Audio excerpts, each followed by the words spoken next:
잃어버린 신앙을 회복하려면 이라는 제목으로 하나님의 말씀을 전하도록 하겠습니다. 사람은 누구나 살아가면서 침체기, 슬럼프라는 시기를 겪게 됩니다. 자신의 실력을 제대로 발휘하지 못하고 모든 면에서 부진한 상태가 계속 이어지는 시기가 있다는 것입니다. 비교적 일반적으로 운동선수에게 많이 나타나는 현상이기도 합니다.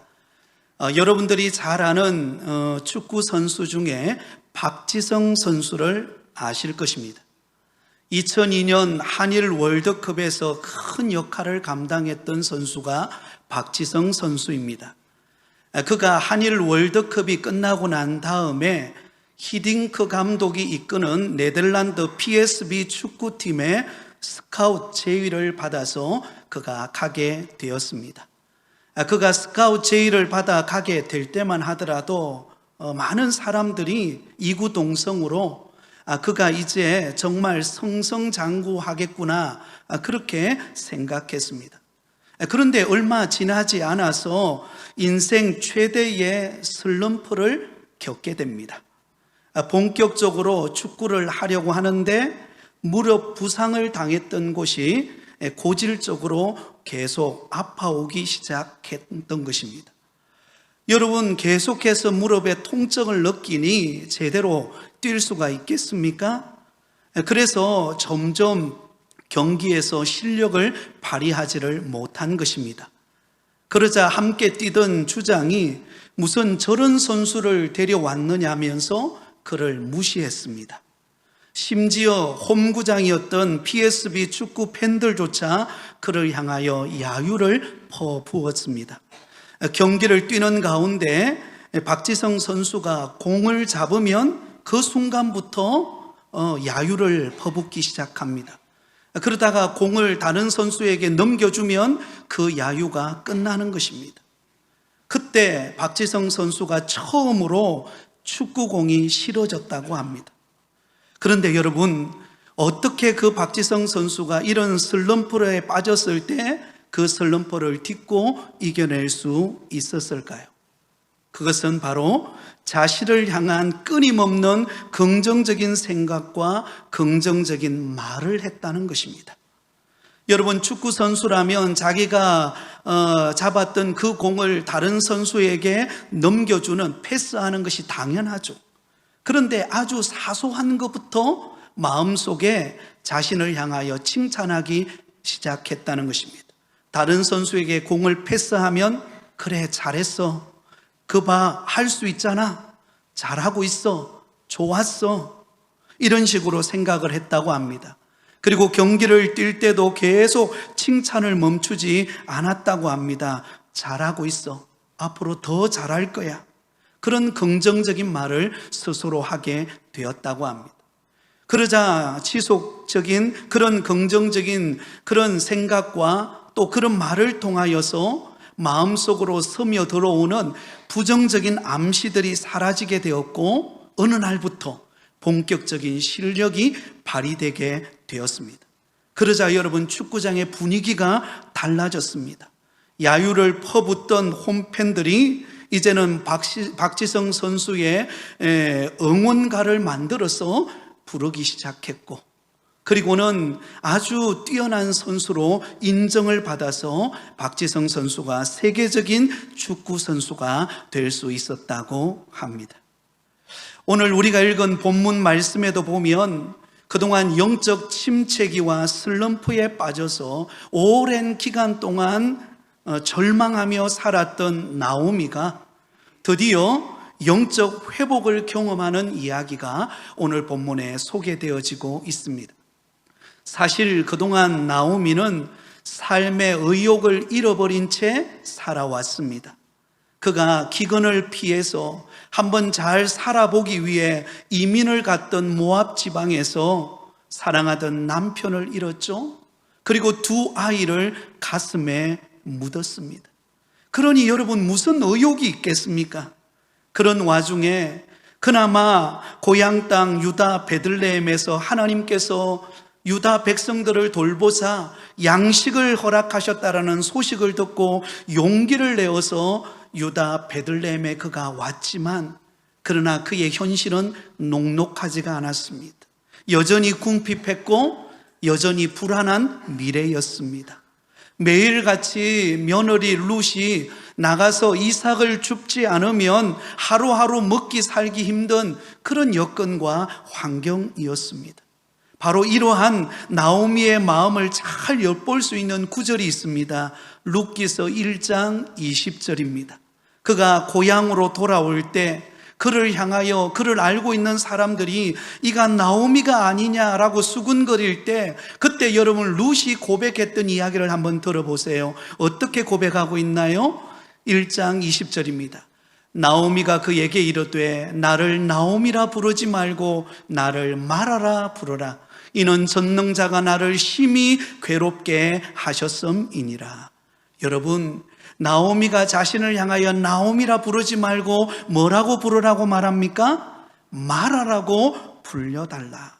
여러분, 본래 나오미라고 하는 이름의 뜻은 기쁨이라는 뜻을 가지고 있습니다.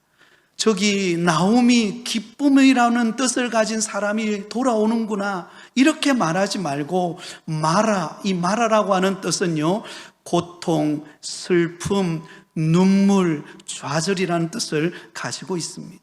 그러므로 나를 기쁨의 사람이라 부르지 말고 나를 부를 때는 고통과 눈물과 절망의 사람이라고 그렇게 불러달라.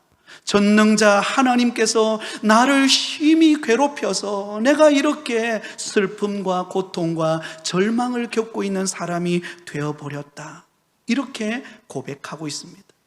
여러분, 이 나오미가 어떻게 자신을 향하여 나오미라 부르지 말고 마라라고 부르게라고 고백하는 이유가 무엇입니까? 그에게 찾아온 여러 가지 고통의 문제, 힘든 환경 속에서 그는 자기 연민에 빠져버렸기 때문입니다.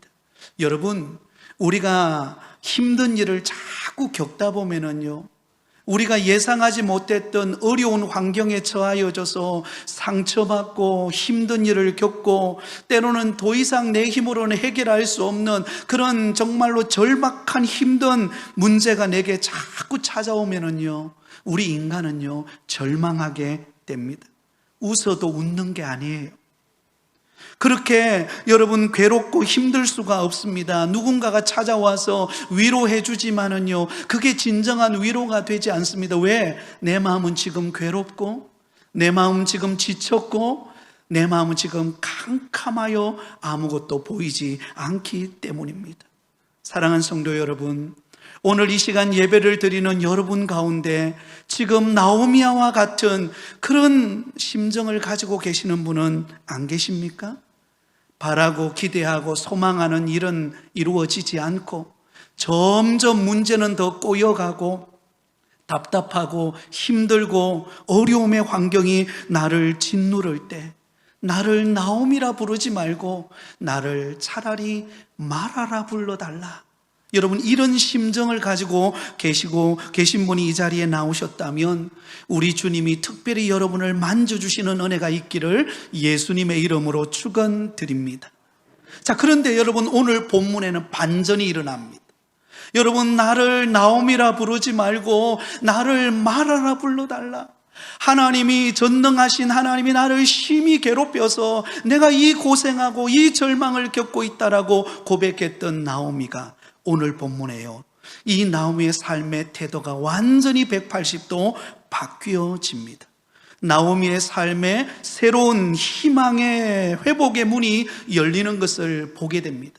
잃어버렸던 그 신앙을 회복하고 있는 나오미의 모습을 우리에게 소개하고 있습니다. 자, 그렇다면 여러분, 나오미가 과연 어떤 과정을 통하여 잃어버린 신앙을 회복하게 되었을까요? 우리의 삶에 찾아오는 온갖 어려움과 온갖 고난 속에서 어떻게 하면 우리는 희망찬 하루하루를 살아가면서 잃어버리지 않는 신앙으로 날마다 독수리 날개치며 올라감 같은 강건한 믿음의 삶을 승리하며 살아갈 수 있을까요? 여러분에게 두 가지 비결을 말씀을 드리려고 합니다. 첫 번째는 나오미는 하나님이 베푸시는 사랑에 반응했기 때문입니다. 한번 따라해 볼까요? 하나님이 베푸시는 사랑에 반응할 때입니다. 네, 여러분, 하나님께서 나오미를 향한 사랑을 베푸시는 것에 그가 반응했을 때 그가 잃어버렸던 신앙을 회복하게 되는 이야기가 오늘 본문 속에 소개되어지고 있습니다. 여러분, 보아스의 밭에 나가서 이삭을 줍고 집으로 룻이 돌아옵니다.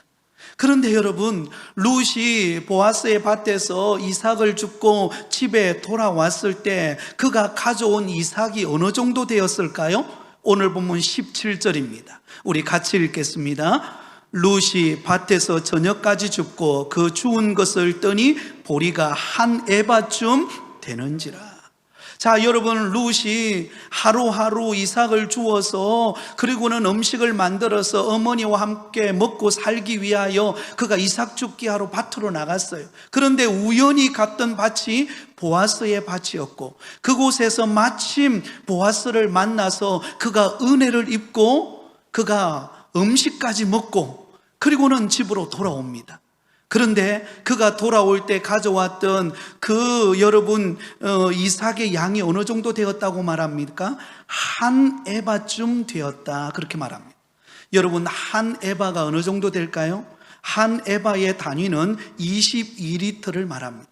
한 말 정도를 말합니다.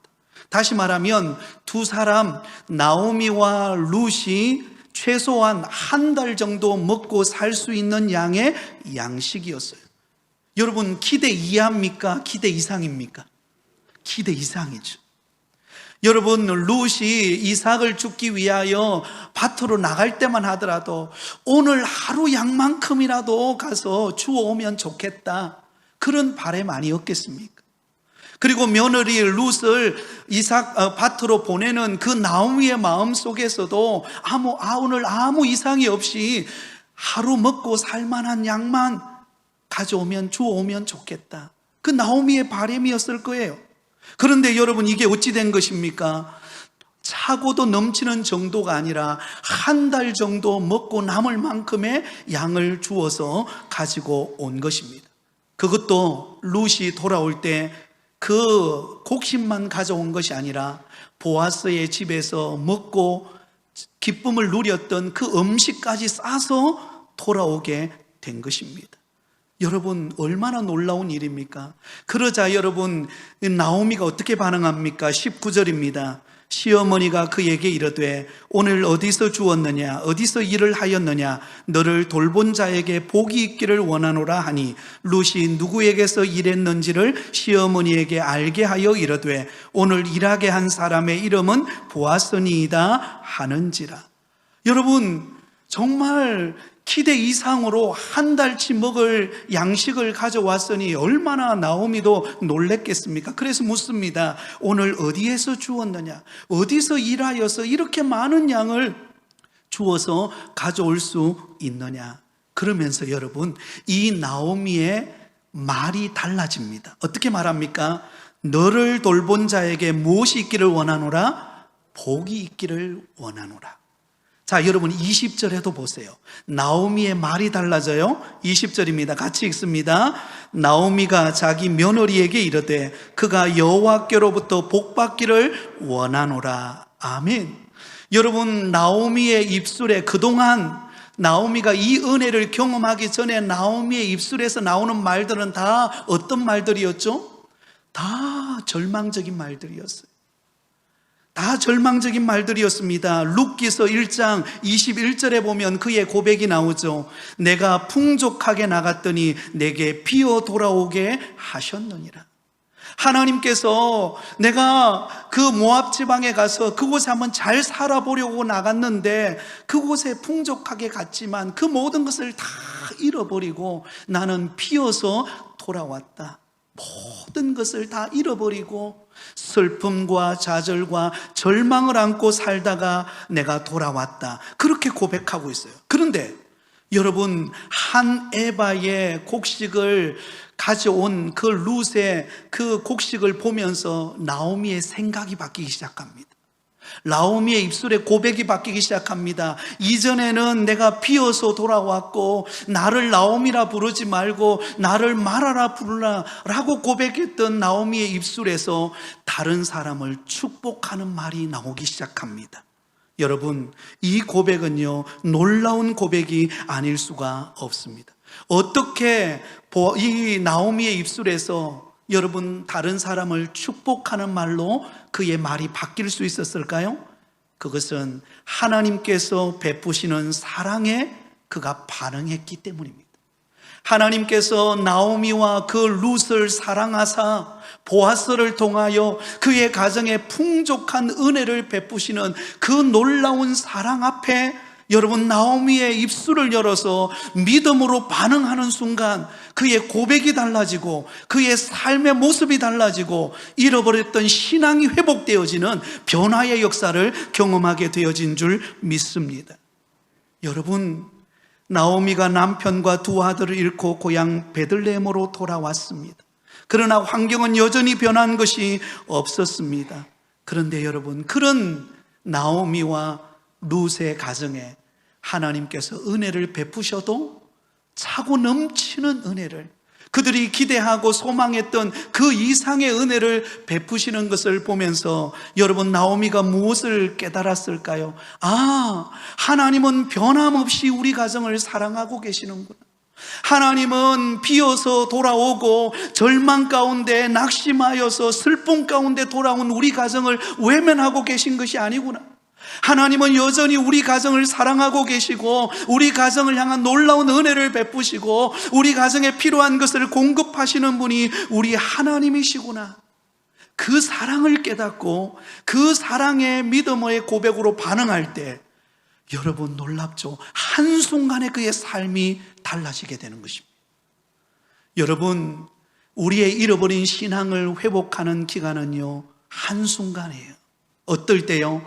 하나님이 나를 사랑하고 있음을 깨달을 때, 하나님이 변함없이 나를 붙들고 계심을 발견할 때, 하나님이 오늘도 내가 걸어가는 이 험악한 인생의 길에서 하나님이 나를 붙들고 계심을 체험할 때, 그때 여러분, 우리의 시야가 달라지고 우리의 마음이 달라지고 우리의 입술에 감사의 고백이 터져나오는 은혜가 있을 줄 믿습니다.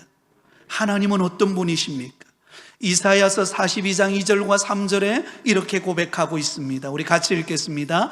그는 외치지 아니하며 목소리를 높이지 아니하며 그 소리를 그리에 들리지 하지 아니하며 상한 갈대를 끄지 아니하며 꺼져가는 등불을 끄지 아니하고 진실로 정의를 시행할 것이며. 자, 여러분, 여기 보시면은요, 이 이사야 선지자가 하나님에 대하여 고백할 때 상한 갈대를 끄지 아니하며 꺼져가는 등불을 끄지 아니하시는 분이라고 소개하고 있습니다. 사랑하는 여러분, 우리 인간은 하나님과 교제할 때만이 진정한 기쁨과 만족을 누리게 됩니다. 그러나 아담과 하와가 범죄하고 난 이후에 우리 모든 인간은 죄 가운데 거하게 되었고 우리는 상한 갈대가 되어 버렸습니다.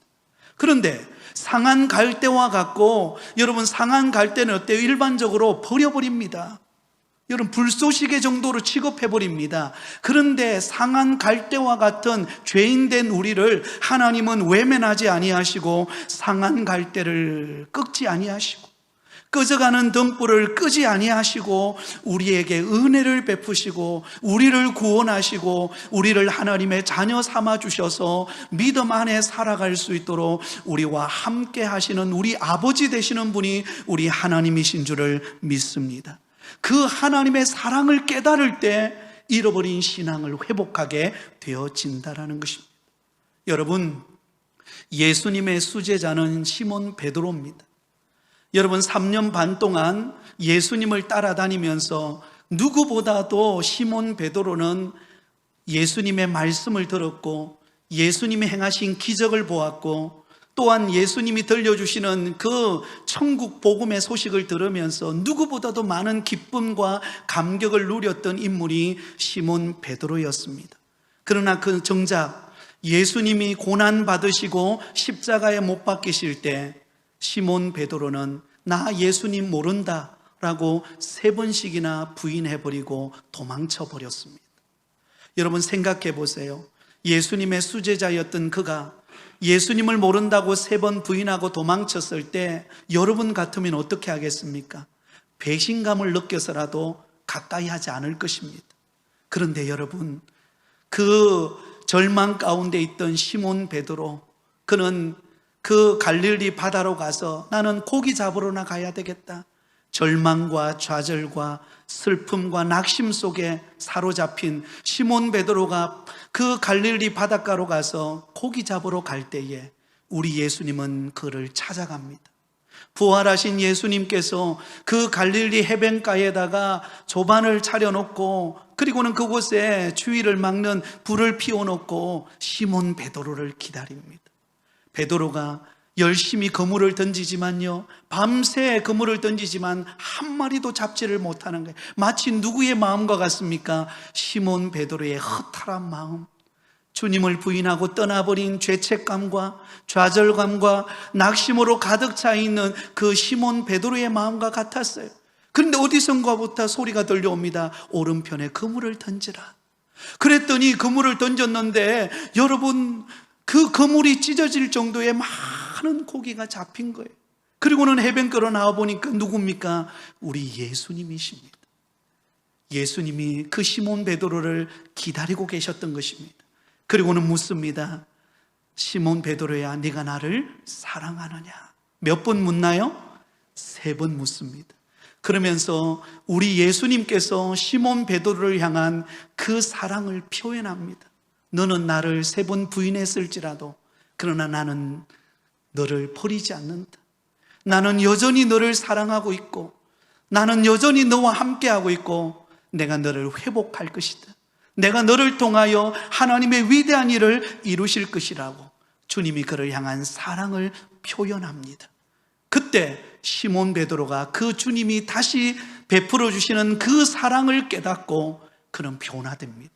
오순절날 성령 사건을, 강림 사건을 경험하고 그는 예루살렘에서 담대하게 서서 복음을 외칠 때 하루아침에 3,000명이 주께로 돌아오는 변화의 역사가 일어납니다. 어떻게 예수님을 3번 분식이나 부인했던 그가 어떻게 주님을 위하여 그의 생명을 걸 수 있었을까요? 주님이 그에게 찾아오셨기 때문입니다. 주님이 그를 사랑하고 계시다라는 그 음성을 들었기 때문입니다. 주님의 변함없는 사랑을 그가 깨달았기 때문에 그는 주님 앞에 믿음으로 반응하게 되어진 줄 믿습니다. 아마 우리 예전에 학생 때나 아니면 또 우리 교회 옛날 추억 가운데 전교인 수련회를 많이 갔습니다. 요즘에도 수련회를 가죠. 저는 항상 수련회 가는 걸 너무너무 좋아했어요. 왜냐하면 수련회 가면 그 주님이 나를 사랑하고 있다는 그 사랑을 너무나 많이 경험하는 순간이 수련회 때였기 때문에, 특히 믿지 않는 가정에서 처음 예수님을 믿고 예수 믿는다라고 핍박하고 때로는 박해할 때 너무 외롭고 힘들더라고요. 근데 수련회 가면 너무 좋아요. 수련회 가면 2박 3일 동안 온종일 찬양하고 말씀 듣고 또 함께 온 그 학생들 친구들과 함께 어울려서 교제하고 하는 이 시간이 너무너무 행복한 거예요. 그런데 여러분, 그때 그 수련회를 통해서 참 많은 은혜를 받고 변화를 받았는데요, 그때 참 많이 불렀던, 눈물 흘리며 불렀던 찬양이 있습니다. 그게 뭔가 하면 갈릴리 호숫가에서라는 찬양이에요. 여러분 아시는 분이 있나요? 갈릴리 호숫가에서 주님은 시몬에게 물으셨네. 사랑하는 시몬아, 넌 날 사랑하느냐? 오 주님, 당신만이 아십니다. 여러분, 수련회 때 이 찬양을 부르는데, 이 간단한 찬양을 부르는데 주님이 나를 사랑하고 있다는 그 음성, 네가 핍박 가운데서도 믿음으로 주님께 나오고 있다라는 그 주님의 어루만지심을 경험할 때 얼마나 위로가 되고 힘이 되었는지 모릅니다. 여러분, 이 찬양을 우리가 한번 다시 불러볼까요? 여기 보면 주님은 시몬에게 물으셨네. 여러분의 이름을 넣어서 한번 부르면 좋을 것 같아요. 주님은 남진에게 부르셨네. 그렇게 한번 같이 한번 더 고백해 보겠습니다. 갈릴리 바닷가에서 주님은 남진에게 물으셨네. 사랑하는 남진아, 넌 날 사랑하느냐? 오 주님, 당신만이 아십니다. 여러분, 주님이 우리를 사랑하고 계시는 줄 믿습니다. 여러분, 내가 뭔가 특별히 잘나서가 아니에요. 여러분, 우리 자녀가 뭔가 특별히 잘나서 사랑합니까? 아니요, 내 자녀기 때문에 무조건 사랑하는 거예요. 그러면 여러분, 오늘 이 시간 주님이 나를 변함없이 사랑하고 계심을 믿으시기 바랍니다. 로마서 8장 38절 39절에 이렇게 말씀하고 있습니다. 같이 읽습니다. 내가 확신하노니 사망이나 생명이나 천사들이나 권세자들이나 현재일이나 장래일이나 능력이나 높음이나 기쁨이나 다른 어떤 피조물이라도 우리를 우리 주 그리스도 예수 안에 있는 하나님의 사랑에서 끊을 수 없으리라. 할렐루야. 하나님의 사랑에서 끊을 수 있는 게 없어요. 하나님은 변함없이 저와 여러분을 사랑하십니다. 그러면 여러분, 아무리 힘들고 어려워도 우리 주님의 손이 여러분을 놓지 않습니다. 하나님이 저와 여러분을 꼭 붙잡고 가실 것입니다. 그 사랑 안에서 회복이 일어나기를 바랍니다. 그 하나님의 사랑을 깊이 경험하실 수 있기를 바랍니다. 그러면 우리는 일어날 수 있습니다. 두 번째로, 나오미가 어떻게 잃어버린 신앙을 회복하게 되었을까요? 하나님의 뜻을 바라보았기 때문입니다. 한번 따라해 보겠습니다. 하나님의 뜻을 바라볼 때입니다. 자, 여러분, 오늘 본문 20절 말씀에 보면은요, 놀라운 말씀이 기록되어 있습니다. 우리 20절입니다. 나오미가 자기 며느리에게 이르되 그가 여호와로부터 복받기를 원하노라. 그가 살아있는 자와 죽은 자에게 은혜 베풀기를 그치지 아니하는도다 하고, 나오미가 또 그에게 이르되 그 사람은 우리와 가까우니 우리 기업을 물을 자 중에 하나이니라 하니라. 아멘. 여러분, 며느리 룻이 여러분 한 달 먹을 만큼의 양식을 가지고 돌아왔을 때 나오미는 너무 기뻤을 뿐만 아니라 그가 누구인가를 알았을 때 그 보아스를 축복할 뿐만 아니라요, 이 보아스가 어떤 사람인가를 이렇게 고백합니다. 그 사람은 우리와 가까우니 우리 기업을 물을 자 중에 하나이니라 하니라. 여러분, 나오미는 그동안 영적 침체에 빠져 있었습니다. 왜냐하면 이방 땅 모압 땅에 가서 사랑하는 남편 잃었죠. 두 자녀 가슴에 묻었죠. 뭔 희망이 있겠습니까? 뭔 소망이 있겠습니까? 가진 거 다 잃어버리고, 그리고는 보따리짐 하나 들고, 그리고 며느리 룻과 함께 고향으로 돌아올 때 정말 처량하고도 이런 처량한 일이 없을 거예요. 그래서 사람들이 저 나오미가 아니냐라고 수군거릴 때, 나를 나오미라 부르지 마라. 다시는 나를 나오미라 부르지 마라. 나는 슬픈 여자다. 나는 괴로운 사람이다. 소망을 다 잃어버렸어요. 그런데 오늘 룻을 도와주었던, 룻에게 한 에바에 한 달치 먹을 양식, 풍족한 양식을 주었던 그 보아스가 어떤 사람이라고요? 우리 기업을 물을 자 중에 하나이니라. 할렐루야. 놀라운 고백을 하고 있습니다. 여러분, 보아스를 기업을 물을 자라고 하는 이 말씀에 초점을 두고 있습니다. 기업을 물을 자라고 하는 이 말은 히브리어로는 고엘이라고 부릅니다. 한번 따라하겠습니다. 고엘이라고 부르는데요, 이스라엘에는, 고대 근동지역 이스라엘에는 고엘 제도라는 것이 있었습니다. 하나님께서 만들어주신 제도입니다. 이 고엘 제도라는 게 무엇인가 하면, 가까운 가족이나 친척이 어려움을 당하면 도와주는 거예요. 그리고 혈통이 끊어질 위기에 처해지었다면 그것을 대신하여 결혼하여 대를 잇게 하는 제도가 고엘 제도입니다. 바로 기업을 물을 자라는 뜻을 가지고 있습니다. 그러므로 하나님께서 이 고엘 제도를 허락하신 이유는 선민 이스라엘 백성들을 끝까지 보호하고 지키기 위하여 이 제도를 만들어 놓았습니다. 어느 한 가정에 대를 이어가야 되는데 그 대를 이어가지 못하고 여러분 자식이 죽었다고 생각해 보세요. 그러면 어때요? 대를 이을 수가 없잖아요. 그래서 그 친족 가운데 한 사람이 기업 물을 자가 대신하여 그 가정의 대를 잇게 하는 제도, 이것이 고엘 제도입니다. 하나님께서 이 고엘 제도를 나오미로 하여금 생각나게 하신 거예요. 그러면서 나오미가 뭘 깨닫게 돼요? 이 보아스를 만난 것은 우연이 아니라 하나님이 뜻이 숨어 있구나. 하나님의 선하신 계획이 숨어 있구나. 우리 가정을 회복하고자 하시는 하나님의 놀라운 계획이 숨어 있구나. 할렐루야. 그걸 깨닫게 되었다는 거예요. 그걸 깨닫는 즉시 여러분, 나오미는 남편을 잃었고 두 자녀를 가슴에 묻었고 절망과 좌절에 있던 그가 눈이 띄어졌어요. 우리 가정이 절망의 가정이 아니구나. 하나님이 우리 가정을 위대한 가정으로 다시금 회복하시겠구나. 보아스를 통하여 하나님의 뜻이 이루어지겠구나. 그걸 발견하게 된 것입니다.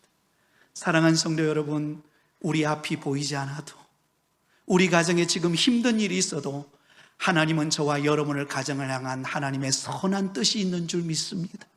지금은 보이지 않아요. 지금은 잡히지 않아요. 지금은 다 가려져 있어요.